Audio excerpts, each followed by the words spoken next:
নমস্কার বন্ধুরা, ডলির রন্ধনশালায় সবাইকে স্বাগত। আর আজকে তোমাদের সাথে শেয়ার করব পাঁচফোড়ন রুই। এই রান্নাটা করতে যতটা সোজা, খেতে কিন্তু ততটাই সুন্দর হয়। আমি এখানে কয়েকটা পটল অল্প অল্প করে খোসা ছাড়িয়ে মাঝখান থেকে লম্বা করে 2 পিস টুকরো করে কেটে নিয়েছি। আর এই রান্নার জন্য আমি 5 পিস রুই মাছ খুব ভালোভাবে ধুয়ে পরিষ্কার করে নিয়েছি। এবারে আমি রুই মাছের মধ্যে স্বাদ মতো লবণ দিয়ে দিলাম। আর আমি মাছের মধ্যে অল্প একটু হলুদ গুঁড়ো দিয়ে দিলাম। এবার আমি মাছের মধ্যে সমস্ত লবণ আর হলুদ খুব ভালোভাবে হাত দিয়ে মেখে রেডি করে নেব। আর এই রান্নাটা কিন্তু অনেক দিনের পুরানো সাবেকি রান্না। তোমরা একবার হলেও অবশ্যই এই রান্নাটা রুই মাছ দিয়ে ট্রাই করে দেখবে। প্রথমে আমি রান্নার জন্য একটা মশলা বানিয়ে নেব। এর জন্য আমি একটা ছোট বাটির মধ্যে নিয়ে নিলাম 1/2 চামচ পরিমাণ হলুদ গুঁড়ো, দিয়ে দিলাম 1/2 চামচ পরিমাণ ঝাল লঙ্কার গুঁড়ো, আর এখানে দিয়ে দেবো 1/2 চামচ পরিমাণ ধনে গুঁড়ো, আর দিয়ে দেবো এখানে 1/2 চামচ পরিমাণ জিরে গুঁড়ো। এবার আমি সামান্য পরিমাণ জল দিয়ে মশলাটাকে খুব ভালোভাবে ফেটিয়ে রেডি করে নেব। আর এইভাবে মশলা বানিয়ে নিলে তাহলে সুন্দর একটা বাটা মশলার স্বাদের মতো স্বাদ চলে আসে। সমস্ত মশলা আমি একসাথে ফেটিয়ে আমি মশলাটাকে তৈরি করে নিলাম। এবারে তাহলে রান্নার দিকে যাওয়া যাক। প্রথমে আমি কড়াইয়ের মধ্যে পরিমাণ মতো সর্ষের তেল দিয়ে দিলাম। সর্ষের তেলটাকে আমি হাই হিটে খুব ভালোভাবে গরম করে কড়াইয়ের চারিদিকে এভাবে লাগিয়ে দিলাম।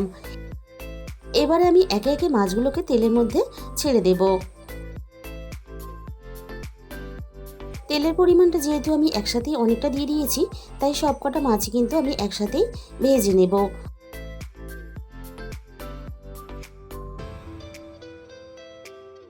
মাছগুলোর একটা সাইড আমার খুব ভালোভাবে ভাজা হয়ে গেছে।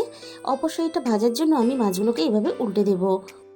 আর যে কোনো মাছ যখন ঝোলের জন্য ভাজবে তখন কিন্তু মাছগুলো বেশ একটু লালচে করে মুচমুচে করে ভেজে নিলে তাহলে মাছগুলো রান্না হওয়ার পরে খেতে ভালো লাগে। সমস্ত মাছগুলো আমি খুব ভালোভাবে লালচে করে ভেজে নিয়েছি। এবার আমি সমস্ত মাছ একে একে তেলে থেকে ছেঁকে তুলে নেব। মাছগুলোকে তুলে নেওয়ার পরে ওই মাছ ভাজা তেলের মধ্যেই কিন্তু আমি পটলগুলো ভেজে নেব। সমস্ত কেটে রাখা পটলগুলো আমি তেলের মধ্যে দিয়ে দিলাম।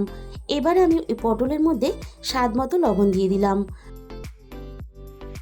এবার আমি পটলগুলো লবণ দিয়ে খুব ভালোভাবে নাড়াচাড়া করে ভেজে নেব। পটলের মধ্যে কিন্তু হলুদ গুঁড়ো দেবো না, কারণ পটলের মধ্যে হলুদ গুঁড়ো দিলে তাহলে ঝোলটার রং কালো হয়ে যাবে। সমস্ত পটল আমি খুব ভালোভাবে নাড়াচাড়া করে লালচে করে ভেজে নিয়েছি। এর থেকে আমি আর বেশি ভাজবো না। এবার আমি সমস্ত পটল তেলে থেকে ছেঁকে তুলে নেব। পটলগুলো তেলে থেকে ছেঁকে তুলে নেওয়ার পরে বাকি যে তেলটুকু আছে সেই তেলে কিন্তু আমি আলুগুলো ভেজে নেব। আগে থেকে আমি 2টো মাঝারি সাইজের আলু এভাবে লম্বা করে কেটে রেখে দিয়েছিলাম। এবার আমি সমস্ত কেটে রাখা আলুগুলো তেলের মধ্যে দিয়ে দিলাম। এবার আমি আলুগুলোকে তেলের মধ্যে মিনিট 2-এর মতো নাড়াচাড়া করে একটু ভেজে নেব। এবার আমি আলুর মধ্যে স্বাদ মতো লবণ দিয়ে দিলাম। আলুটাও ঠিক একইভাবে আমি হলুদ ছাড়া ভেজে নেব। আর আলুগুলো আবারও আমি বেশ কয়েক মিনিট ধরে নাড়াচাড়া করে খুব সুন্দর করে লালচে করে ভেজে নেব। আলুগুলো আমি বেশ কয়েক মিনিট ধরে নাড়াচাড়া করে লালচে করে আমি ভেজে নিয়েছি। এর থেকে আমি আলুগুলো আর বেশি ভাজবো না। এবার আমি সমস্ত ভাজা আলু কড়াই থেকে নামিয়ে নেব। সমস্ত ভাজা আলু কড়াই থেকে নামিয়ে নেওয়ার পরে এবারে আমি ওই একই তেলের মধ্যে আমি আরও 2 চামচ পরিমাণ সর্ষের তেল যোগ করে দিলাম। তেলটা খুব ভালোভাবে গরম করে নেওয়ার পরে আমি এখানে অল্প একটু আদা বাটা দিয়ে দিলাম। আদা বাটাটা আমি কয়েক সেকেন্ড নাড়াচাড়া করে একটু ভেজে নেব, এতে আদার কাঁচা গন্ধটা চলে যাবে। আদাটা আমি কয়েক সেকেন্ড নাড়াচাড়া করে ভেজে নেওয়ার পরে আগে থেকে তৈরি করা মশলাটা আমি এখানে দিয়ে দিলাম। আদা আর মশলা একসাথে কয়েক সেকেন্ড নাড়াচাড়া করে আমি একটু কষিয়ে নেব। এবার আমি এখানে 2টো চেরা কাঁচা লঙ্কা দিয়ে দিলাম।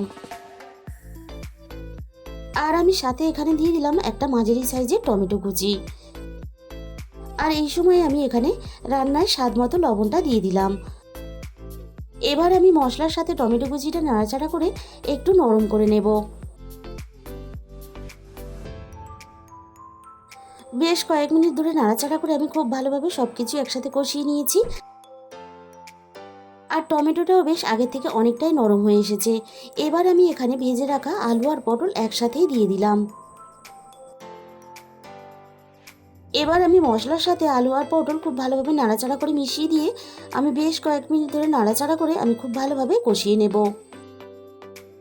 মশলার সাথে আলু আর পটল আমি খুব ভালোভাবে কষিয়ে নিয়েছি। আর রান্নাতে আমি কাঁচা লঙ্কা আর গুঁড়ো লঙ্কা ঝালের জন্য দুটোই ব্যবহার করেছি, তাই ঝালের পরিমাণটা কিন্তু তোমরা তোমাদের নিজেদের মতন করেই ব্যবহার করবে। সব কিছু একসাথে খুব ভালোভাবে কষিয়ে নিয়ে আমি এখানে পরিমাণ মতো জল দিয়ে দিলাম। জলের সাথে মশলাটা আমি খুব ভালোভাবে নাড়াচাড়া করে একসাথে মিশিয়ে দিয়ে এবার আমি আলু আর পটল খুব ভালোভাবে সিদ্ধ হতে দেব। আর ঝোলের পরিমাণটা তোমরা কতটা রাখতে চাও সেই হিসাব করে কিন্তু এখানে জলটা ব্যবহার করবে। এবার আমি আলু পটল সিদ্ধ হওয়ার জন্য ঢাকা দিয়ে দিলাম। কিছুক্ষণ পরে আমি ঢাকা খুলে দেখে নেব, দেখো আলু আর পটল খুব ভালোভাবে সিদ্ধ হয়েছে কিনা। আর এই রান্নাটা খুব সহজ সরল হলেও রান্নার স্বাদটা কিন্তু হয় দুর্দান্ত। আমি আবারও নাড়াচাড়া করে দেখে নেব আলু আর পটল খুব ভালোভাবে সিদ্ধ হয়েছে কিনা। আলু এখানে খুব ভালোভাবে সিদ্ধ হয়েছে। আরও একটু ঝোলটা ফুটতে থাক, আমি অপর দিকে আরও একটা মশলা বানিয়ে নেব। এর জন্য আমি একটা ছোট্ট ফ্রাই প্যান প্রথমে গরম করে নিয়েছি। এখানে আমি 1 চামচ পরিমাণ সর্ষের তেল দিয়ে দিলাম। সর্ষের তেলটা খুব ভালোভাবে গরম হতে এখানে আমি দিয়ে দিলাম 1 চামচ পরিমাণ পাঁচফোড়ন, আর সাথে দিয়ে দিলাম 2টো তেজপাতা কুচি। আর এই রান্নার মেন স্বাদের উপকরণ হলো এই পাঁচফোড়ন আর তেজপাতা। আমি পাঁচফোড়ন আর তেজপাতাটা কয়েক সেকেন্ড নাড়াচাড়া করে খুব ভালোভাবে ভেজে নিলাম। পাঁচফোড়ন আর তেজপাতাটা একেবারে পুড়িয়ে ফেলবে না, তাহলে রান্নার স্বাদটা নষ্ট হয়ে যাবে। এবারে আমি এই পাঁচফোড়ন আর তেজপাতাটা ঝোলের মধ্যে দিয়ে দিলাম। রুই মাছের একঘেয়েমি আলু পটল দিয়ে ঝোল রান্না করে না খেয়ে এই পুরনো পদ্ধতিতে পুরনো রান্নাটা একবার তোমরা ট্রাই করে বাড়িতে দেখো, অসাধারণ খেতে লাগে। আর এই রান্নার শেষে পাঁচফোড়ন আর তেজপাতা এইভাবে ফোড়ন হিসাবে দেওয়ার জন্য এই রান্নার স্বাদ আর গন্ধ দুটোই কিন্তু অসাধারণ হয়। আমি এবারে ভেজে রাখা সমস্ত মাছগুলো একে একে ঝোলের মধ্যে দিয়ে দিলাম। এবার আমি মাছগুলো হালকা হাতে নাড়াচাড়া করে ঝোলের সাথে মিশিয়ে দেব। আর আমি ভাজা মাছগুলো দেওয়ার পরে মিনিট 5 মতন ঝোলের সাথে আমি মাছগুলোকে ফুটিয়ে রান্না করে নেব। তাহলে বন্ধুরা, আজকের রেসিপিটা ভালো লাগলে প্লিজ একটা ভিডিওতে লাইক করে দিও, আর প্রচুর প্রচুর শেয়ার করো। আর যে সমস্ত বন্ধুরা এখনও পর্যন্ত আমার চ্যানেলটাকে সাবস্ক্রাইব করোনি, অবশ্যই আমার চ্যানেলটাকে সাবস্ক্রাইব করে নিও। আর তোমাদের মূল্যবান সময় দিয়ে আমার এই রেসিপিটা এতক্ষণ ধরে শেষ পর্যন্ত দেখার জন্য তোমাদের সবাইকে অসংখ্য ধন্যবাদ। তাহলে আজকের মতো এই পর্যন্ত, দেখা হবে অন্য কোনো নতুন রেসিপির সাথে।